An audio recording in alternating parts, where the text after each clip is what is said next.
자, 순전한 나드 한 근, 300데나리온이나 하는 그 향유, 1년 연봉에 해당하는 그 비싼 향유를 발 닦는 데 쓰면 그거는 낭비 맞아요. 그렇죠? 누가 발 닦는데, 그러니까 뭐 부자들은 그러잖아요. 뭐 비싼 걸 뭐 우유로 뭐 목욕하고, 그죠? 그러면 낭비는 낭비죠. 근데 300데나리온이나 하는 향유를 깨서 그거를 그냥 발을 닦았다 하면은 그것은 낭비입니다. 근데 마리아는 그것을 발 닦기 위해 쓴 것이 아니라 인류의 죄를 대신해서 죽으시는 예수 그리스도의 희생에 대한 장례에 사용했기 때문에 낭비가 아니에요. 아니, 오히려 더 있었다면 더 가져다 부었어도 아깝지 않았을 거예요. 그렇죠? 낭비가 아니죠. 똑같은 것도 어디에 쓰느냐에 따라 낭비가 될 수도 있고 아주 부족한 것이 될 수도 있습니다. 자, 예수님의 죽으심을 위해서 여러분이 여러분의 1년 연봉을 깬 것이 낭비라고 생각하세요? 아니면 뭐 적당했어 라고 생각하세요? 아니면 부족했다고 생각하십니까? 여러분은 여러분의 모든 죄가 사해져서 죄가 없어지기 위해서 무엇까지 드릴 수 있다고 생각하세요? 이것까지 드려야 되나? 이건 좀 아까운데? 하는 생각 드십니까? 이거 드리느니 차라리 그냥 벌 받지 하는 생각 해보셨어요? 저는 실제로 공부하는 걸 싫어해서 학교 다닐 때 집에 가서 숙제를 하느니 차라리 가서 몇 대 맞지 이러고선 오후 시간을 아주 자유롭게 즐겼어요. 가서 그냥 맞으면 끝나니까. 운 좋게 선생님이 검사 안 하면 그날은 땡큐베리 맞히고. 그죠? 그래서 실제로 어떤 사람들은 죄를 짓고도 벌금 내는 것이 아까워서 몸으로 때우는 사람들도 있어요. 그죠? 저 같은 성격이 그래. 이걸 주란 말이야. 그냥 차라리 내가 몸으로 때우고 말지. 자, 만일 우리의 죄값이 우리가 받아서 견딜 만한 것이라면, 그래서 그 죄값을 다 받고 풀려날 수 있는 것이라면 아마도 많은 사람들은 죄값을 자기 몸으로 때우려고 할 거예요. 천국을 말씀드리는 거예요. 우리가 이 땅에서 살면서 죄를 지었어요. 그래서 죽고 난 다음에 하나님 앞에 가요. 하나님께서 우리에게 심판을 주세요. 너는 몇 년이라는 걸 주시면 그거 받고 그동안 고생하고 그거 끝나면 나올 수 있다면 아마 많은 사람들이 이 땅에서 굳이 예수님을 안 믿고라도 천국 가서 알맞게 살고 나오려고 하는 생각을 하는 사람들도 상당히 많을 것입니다. 그런 생각에서 나온 게 연옥 사상이죠. 연옥 가서 좀 고생 좀 하다가 이제 다 깨끗해지면 이제 천국으로 가는 그런 일이 있습니다. 이 세상에서 살며 지은 죄값 죽은 후에 내가 어떤 형벌을 받아서 치를 수만 있다면 아마 많은 사람들이 이 땅에서 내가 하고 싶은 대로 막 살고 육신의 원함을 이루며 살고 저 세상 가서 형벌을 받겠다고 생각할 사람도 없지 않을 것 같아요. 여러분은 모르겠지만 저 같으면 그럴 것 같아요. 확신만 있다면, 내가 벌 받고 그 벌이 그치는 날이 있다는 확신만 있다면, 그리고 내가 천국으로 옮겨갈 수 있다는 약속만 있다면 아마도 많은 사람들이 하나님의 말씀을 외면하고 대항하고 불순종하고 살아갈 것 같습니다. 지금 우리가 사는 이 세상에도 그렇게 살아가고 있는 사람들 많잖아요. 세상의 법도 우리 다 어겨가면서 살고 있지 않습니까? 재수 없어서 걸리면 그때 벌 받고 안 걸리면 계속 지으면서 살고. 그런데 우리가 이 세상에서 살면서 지은 이 죄들에 대한 심판, 하늘나라에서 하나님께서 주시는 그 심판은 견딜 만한 벌이 아니라는 거예요. 또한 몇 년 지나면 풀려나는 그런 벌이 아니라는 거예요. 예수님 마가복음 9장 43절에서 48절에 이렇게 말씀하세요. 한번 펴보실래요? 마가복음 9장 43절에서 48절입니다. 만일 내 손이 너를 범죄하게 하거든 찍어버리라. 장애인으로 영생에 들어가는 것이 두 손을 가지고 지옥 곧 꺼지지 않는 불에 들어가는 것보다 나으니라. 만일 내 발이 너를 범죄하게 하거든 찍어버리라. 다리 저는 자로 영생에 들어가는 것이 두 발을 가지고 지옥에 던져지는 것보다 나으니라. 만일 내 눈이 너로 범죄하게 하거든 빼버리라. 한 눈으로 하나님의 나라에 들어가는 것이 두 눈을 가지고 지옥에 던져지는 것보다 나으니라. 거기에는 구더기도 죽지 않고 불도 꺼지지 아니하느니라. 자, 진리와 진실만을 말씀하시는 예수님의 말씀이 지옥은 내 손을 찍어내는 고통보다도, 내 발을 찍어내는 고통보다, 내 눈을 빼는 고통보다도 견디기 어려운 곳이라는 거예요. 죽고 싶어도 죽지 않는 곳이라는 거예요. 영원히 꺼지지 않는 곳이라고 말씀하세요. 여러분의 눈을 빼고 손을 찍어내고 발을 잘라내는 고통을 감수하더라도 가지 않는 것이 좋다라고 예수님이 말씀하세요. 근데 원래 우리는 다 그곳에 갈 수밖에 없었어요. 그곳을 안 갈 수 있는 방법이 없었습니다. 그런데 내가 그곳에 가지 않도록 하기 위해서 예수님이 오셨어요. 그 예수님이 지금 나를 대신해서 그 눈을 빼고 손을 잘라내고 발을 잘라내는 고통보다 더 큰 고통을 받으시기 위해 준비하고 계시는 거예요. 그런데 그분께 1년치 연봉 가치의 순전한 나드 한 근으로 씻어드리는 것이 낭비인가? 그 사실을 보지 못하는 사람들에게 그것은 낭비이고, 그 사실을 보는 자들에겐 그것이 낭비가 아니라 나에게 있어서 할 수 있는 최소한의 일을 한 것뿐입니다. 영적인 참된 가치를 보는 은혜가 여러분과 제게 있기를 소망합니다.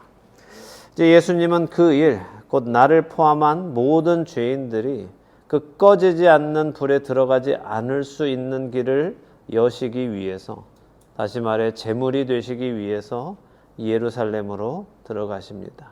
오늘 본문을 보겠습니다. 요한복음으로 가셔서 12장 12절에서 16절 우리 함께 읽겠습니다. 요한복음 12장 12절에서 16절입니다.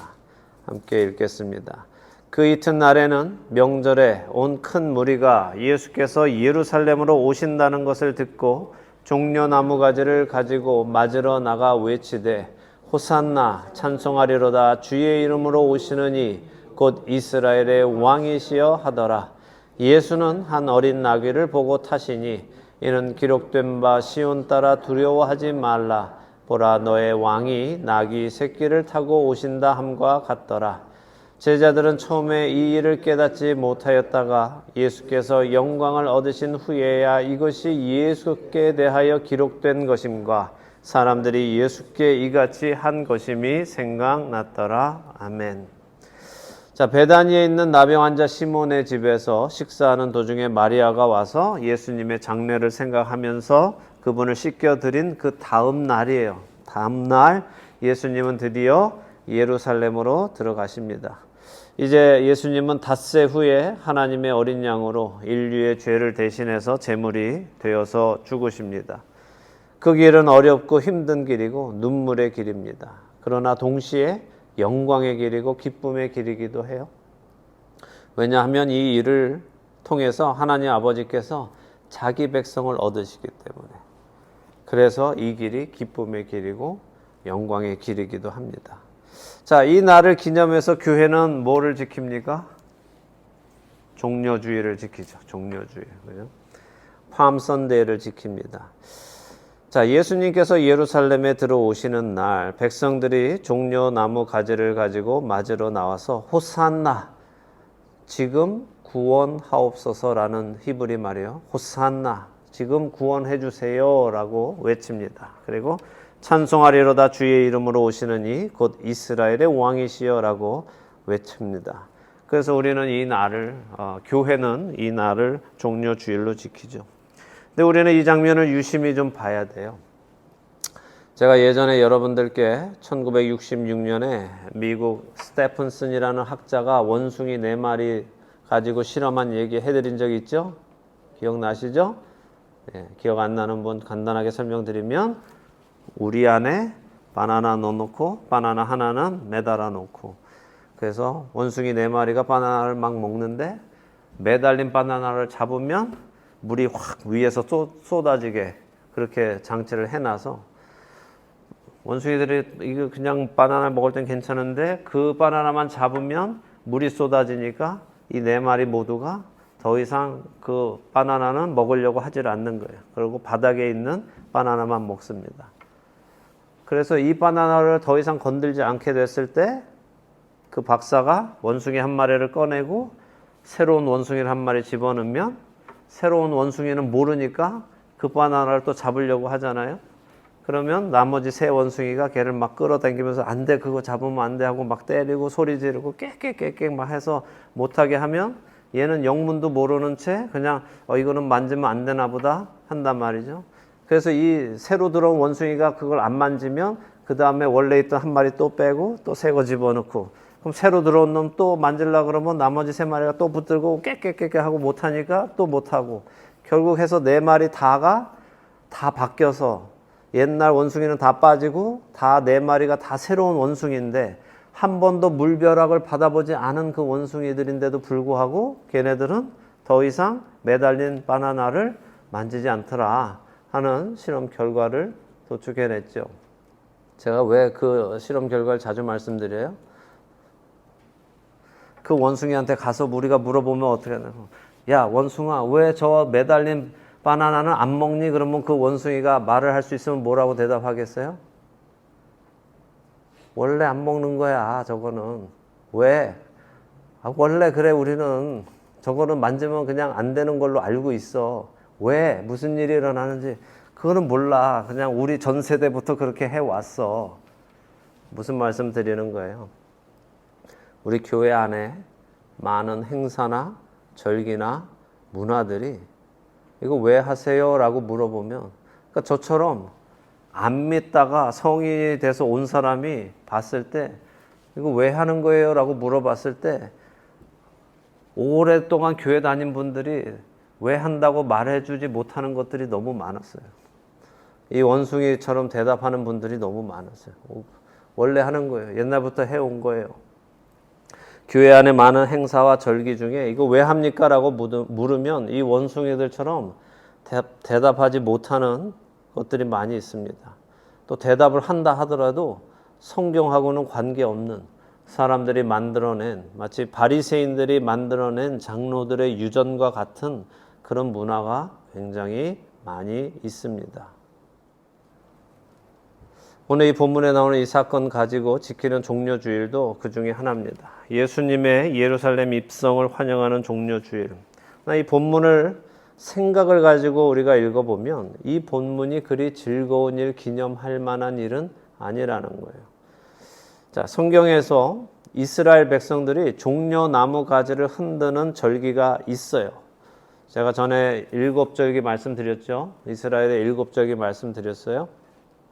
6월절로 시작해서 무교절, 초실절, 오순절, 나팔절, 대속제일, 그리고 초막절 이렇게 있다고 했습니다. 이 7절기 중에 1년 안에 이 종려나무 가지를 들고 흔드는 백성들이 이걸 가지고 흔드는 절기가 있어요. 그 절기는 언제예요? 초막절이라고 말씀드려요. 초막절. 종려나무 잎을 들고 하나님 앞에 나가서 흔드는 이유는 우리를 구원하신 자, 초막절이 가장 1년의 마지막 절기잖아요. 올 한 해를 지켜주시고 올 한 해를 마무리하셔서 우리를 올 한 해도 지켜주신 하나님을 찬송합니다 라고 할 때 그 종려나무 가지를 들고 흔듭니다. 그래서 요한계시록 7장 9절과 10절에 보면 이 일 후에 내가 보니 각 나라와 족속과 백성과 방언에서 아무도 능히 셀 수 없는 큰 무리가 나와 흰옷을 입고 손에 종려 가지를 들고 보좌 앞과 어린 양 앞에 서서 큰 소리로 외쳐 이르되 구원하심이 보좌에 앉으신 우리 하나님과 어린 양에게 있도다라고 고백하는 거예요. 완전한 요한계시록에 가서 구원이 완전히 완성이 됐을 때 온 나라, 모든 백성과 방언에서 나온 흰옷을 입은 자들이 종려나무 가지를 흔들면서 하나님, 그리고 하나님의 어린 양 너무 감사드립니다. 드디어 모든 구원을 완성하셨군요 하고 하나님을 찬송하는 날이 바로 그 마지막 초막절에 일어나는 일입니다. 구원받은 모든 백성이 구원하신 하나님과 어린 양이신 예수님 앞에 나와서 종려 가지를 흔들며 구원의 하나님을 찬송하는 것이 초막절의 영적인 모습이에요. 근데 저기 우리가 지금 보고 있는 이 요한복음 본문 12장은 무슨 절기가 다가오고 있다고 해요? 유월절이라고 했죠. 유월절 닷새 전에라고 지금 돼 있단 말이에요. 자, 1년 절기의 마지막인 초막절이 아니라 1년 절기의 시작인 유월절에 지금 종려나무 가지를 가지고 나서 흔든다는 거예요. 그래서 성경적이지 않다는 겁니다.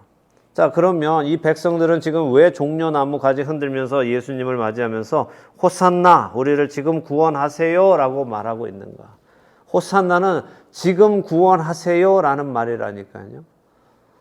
왜 이 이야기를 하는가? 자, 예수님이 오시기 약 170년 전에, 그러니까 주전 BC 170년에 알렉산더 대왕이 죽고 나서 알렉산더 대왕이 전 세계를 막 다스렸잖아요. 그런데 전쟁하다가 갑자기 어느 날 술 먹고 잤는데 그냥 안 일어났잖아요. 그래서 그의 충신 4명이 그 헬라 지역을 4개로 나눠서 각자 4명이 다스리기 시작했어요. 그 중에 시리아를 다스리던 안티오쿠스 4세라는 왕이 있었는데 그 사람이 애굽을, 이집트를 정벌하러 가겠다 하면서 시리아에서 군사를 이끌고 쭉 지중해 연안을 타고 애굽으로 내려왔어요. 근데 애굽에 딱 가보니까 지중해 그 애굽, 이집트 그 바다 앞에 로마 함대가 쫙 깔려 있는 거예요. 그리고 벌써 로마가 들어와서 이집트를 다 점령했어요. 그러니까 이 시리아의 왕 안티오쿠스 4세가 보니까 지금 이제 로마가 신흥 세력으로 막 떠오르고 있고 자기네 헬라는 이제 지는 세력인데 싸움이 안 될 것 같거든요. 근데 이 로마의 장군이 그 안티오쿠스 앞에다가 땅에다 줄을 딱 긋고 이거 한 발이라도 넘어오면 너네들은 오늘 여기서 다 죽는다 그랬어요. 그러니까 이제 안티오쿠스가 거기서 돌아서 이제 다시 자기네 시리아로 돌아가는 거예요. 근데 얼마나 자존심 상했겠어요? 그죠? 세상을 다 다스리던 헬라의 한 왕인데 지금 신흥 세력 로마의 장군한테 그런 모욕을 당하고 돌아가니까 화가 났죠. 그래서 이 종로에서 뺨 맞은 안티오쿠스 4세가 한강에 가서 화풀이를 하는데 돌아가는 길에 걸리는 나라가 뭐냐면 이스라엘이었어요. 돌아가는 길목에 있는 나라가 이스라엘이었고 예루살렘에 갑니다. 당시 예루살렘 인구가 4만 명에서 5만 명으로 알려져 있어요.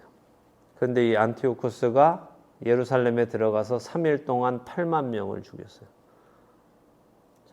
예루살렘의 인구가 4만에서 5만 명인데 안티오쿠스가 3일 동안 예루살렘에서 죽인 게 8만 명이다. 그러면 그 지역 예루살렘은 다 당연하고 그 지역에 있는 4, 5만 명까지도 다 죽였다는 얘기예요.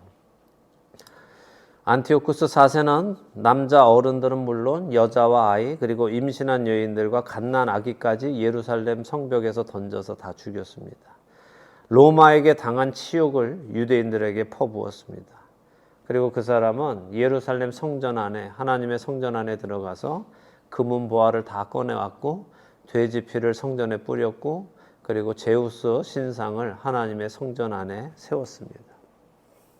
율법서를 찾아서 다 태워버렸고 율법 지키는 것을 금했고 제사도 금지했습니다. 다니엘서 8장에 기록된 예언의 말씀을 그대로 그 사람이 이루었어요. 그리고 유대인들에게 돼지고기 먹으라고 강요를 했고 먹지 않으면 죽였고 자신의 신상을 만들어서 안티오쿠스가 자기 신상을 만들어서 유대인들한테 절하라고 강요했습니다. 그리고 절하지 않으면 죽였어요. 그리고 자기는 시리아로 돌아갔습니다. 그리고 6년 동안 총독을 보내서 이스라엘을 다스렸어요.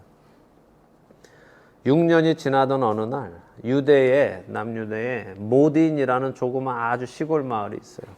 근데 그 시골 마을에도 이 안티오쿠스가 보낸 사신이 왔습니다. 그래서 안티오쿠스의 신상을 가지고 왔어요. 모딘이란 동네에 가져와서 야, 니네 마을 사람들 다 나와서 우리 신에게 절해라 하니까 사람들이 안 죽으려고 절하기 시작했습니다.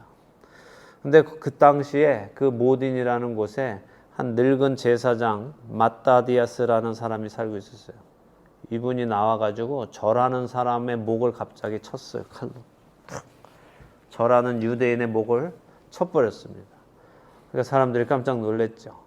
그 마따디아스가 그렇게 말했어요. 너희들 하나님 배반하고 내 손에 죽을래? 아니면 하나님께 신실하고 저들의 손에 죽을래? 그랬더니 그 늙은 마따디아스의 외침에 마을 사람들의 마음이 담대해졌어요. 그래, 어차피 죽을 거라면 하나님께 신실하자. 괜히 우상에게 절하고 죽으니 차라리 우상에게 절하지 말고 하나님께 신실하고 우리 죽자. 이렇게 하면서 힘을 모았습니다. 이렇게 비굴하게 살 바에 하나님 붙들고 죽자 하면서 마음이 생겨서 안티오쿠스 4세에 그 사람이 보낸 그 사신들을 쳐 죽였어요. 이 마따디아스라는 제사장하고 늙은 제사장과 마을 사람들이 힘을 합쳐서 그 사신을 쳐 죽였습니다. 이 소식을 들은 안티오쿠스 4세는 화가 나겠죠. 이것들이 어디 시골 바닥에서 나한테 내가 보낸 사신을 죽여? 해가지고 군대를 모딘으로 출동시킵니다. 그 늙은 제사장 마따디아스에게는 5명의 아들들이 있었는데 다 힘들이 좋고 건장하고 싸움을 잘했어요. 이들 중에 한 명의 이름이 마카비라는 사람이에요. 이 마카비가 선봉에 서서 혁명을 일으켜서 이 시리아 군대 안티오쿠스의 군대와 맞서 싸우기 시작합니다. 그리고 승리를 이루어내요. 그래서 이 마카비가 예루살렘을 공격해서 안티오쿠스의 군대들과 싸워서 하나님의 백성이 죽임을 당하고 성전이 더럽힘을 당하고 율법과 제사를 지내지 못하게 한 지 2300일이 지난 주전 165년에 유대력으로는 9월 25일, 우리 태양력으로는 12월 25일에 예루살렘 성전을 탈환해요. 그래서 하나님께 그 성전을 다시 봉헌해 드려요. 이제 하나님의 성전을 되찾았습니다. 하나님, 우리가 다시 하나님께 예배 드리겠습니다. 그래서 그 날을 성전을 수복했다 해서 수전절이라고 부르는 거예요. 히브리어로는 하누카라고 부르고 영어로도 하누카라고 하는 거죠. 이로 인해서 마카비는 예루살렘을 다스리는 왕이 됐어요. 그 후 로마가 예루살렘을 쳐들어오는 주전 63년까지 80년 동안 유대의 왕이 된 게 마카비예요. 그래서 역사서에도 나오는 마카비 혁명이 그 이야기입니다. 자, 이때 이 마카비가 예루살렘에 들어올 때 이스라엘 백성들이, 유대 백성들이 종려나무 가지를 흔들면서 마카비를 맞이했어요. 들어오세요. 감사합니다. 우리를 구원해 주셔서 감사합니다. 마카비는 오실 메시아의 샘플이죠. 앞으로 훗날에 오셔서 어떤 일을 하실 것을 보여주시는 샘플이에요. 안티오쿠스의 예루살렘 공격은 마지막 날에 예루살렘에 있을 공격의 샘플이기도 합니다. 근데 하나님이 미리 보여주신 거예요. 이건 그냥 예고편이지 정말은 아닙니다. 마카비는 메시아의 그림자이지 진짜는 아니에요. 그러나 유대 백성들은 메시아가 오시면 마카비와 같은 일을 할 것이라고 기대한 거예요. 그래서 지금 이 유대 백성들이 예루살렘에 들어오시는 예수님을 보면서 종려나무 가지를 흔들면서 호산나, 지금 구원하세요. 빨리 지금 들어가셔서 로마를 뒤집어 엎고 걔네들 다 쫓아내고 우리의 왕이 되셔서 마카비처럼 우리를 다스려 주세요라고 하고 있는 겁니다. 마카비가 한 것처럼 당신도 예루살렘에 들어가서 로마와 싸워서 성전을 회복하고 로마를 몰아내고 우리의 왕이 되어서 우리를 다스리십시오라고 말하고 있는 것이라고요. 이들이 예수님을 메시아로 인정하는 것은 맞는 일이지만 예수님께서 지금 하시려는 일과는 전혀 다른 일을 요구하고 있다는 거예요. 그 사실을 우리가 봐야 되죠. 이들은 예수님이 재림하실 때, 곧 다시 오실 때 하실 일을 지금 초림 때 하시라고 요구하고 있는 거예요. 예수님을 메시아로 인정하더라도 그분께 내가 원하는 일을 지금 이루세요라고 한다면 그것은 올바른 믿음이 아니라는 겁니다. 예수님을 내가 아무리 메시아라고 인정한다 하더라도 그 메시아에게 내가 원하는 일을 지금 하세요라고 하는 것은 성경적인 믿음이 아니라는 말씀을 드리는 거예요. 이들은 오늘 이렇게 종려나무 가지를 흔들면서 호산나를 외치며 하나님을 찬송하고 예수님을 환영하지만 이렇게 예루살렘에 들어오신 예수님께서 자신들의 요구대로 로마와 싸우지 않으시고 이스라엘의 왕권을 회복하지 않으시자 불과 5일 후인 6월절 준비일에 빌라도 앞에서 예수님을 십자가에 못 박아 죽이라고 외치는 사람으로 돌변하는 겁니다. 그래서 우리가 주의해야 하고 깨어 있어야 해요.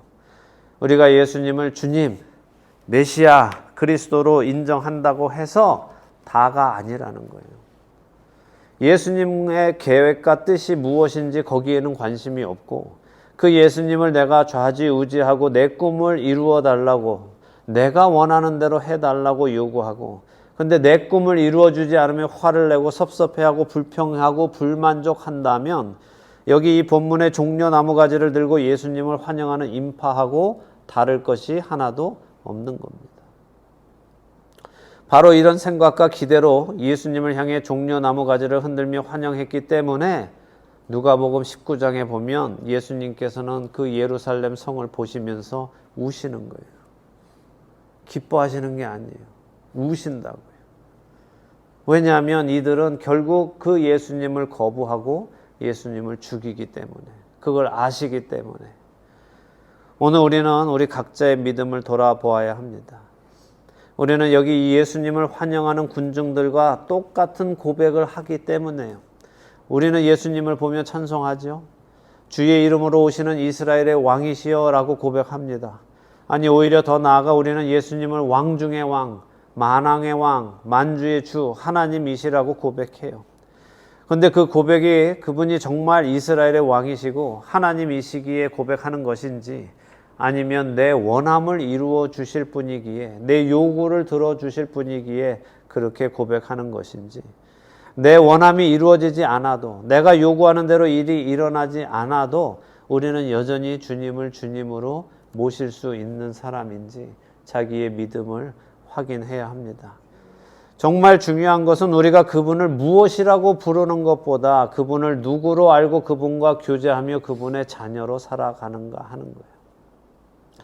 제자들도 예수님이 왜 예루살렘에 가시는지 모르고 자신들의 원함을 이루어 주시기를 기대하고 있죠.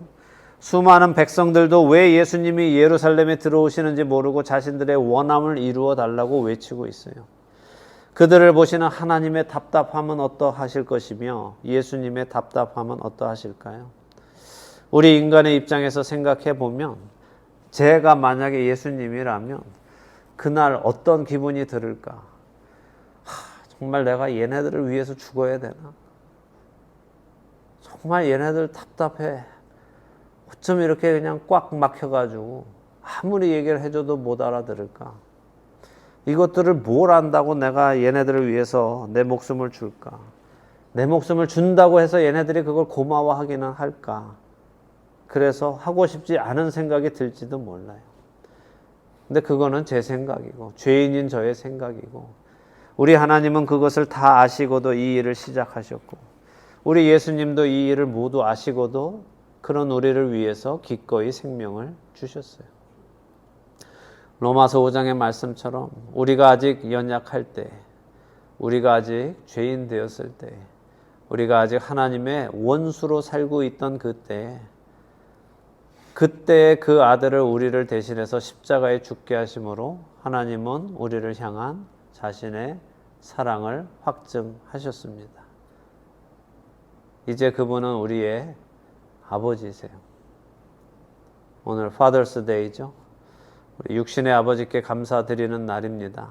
또 동시에 우리 모두의 아버지이신 하나님 아버지께도 깊은 감사를 드리는 날이 되기를 소망합니다. 또한 내가 가야 했던 그 길, 내 눈을 빼고 내 손을 잘라내고 내 발을 잘라내는 고통을 감수하더라도 가지 말아야 하는 그곳에 가지 않도록 대신 그 길을 가주신 그 예수님만을 바라는 우리가 되기를 예수님의 이름으로 축원합니다.